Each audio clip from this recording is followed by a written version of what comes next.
Kenapa harus ku kasih naik gajimu? Ada 3 alasan Nyonya. Yang pertama, saya membersihkan rumah lebih bersih daripada Nyonya. Ih, siapa yang bilang? Tuan yang bilang Nyonya. Oh, Kedua, saya memasak lebih enak daripada Nyonya.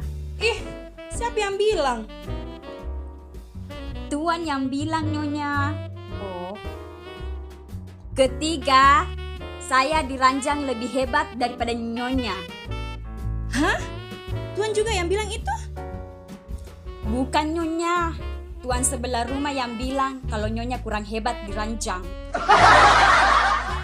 Berapa memang gaji meminta?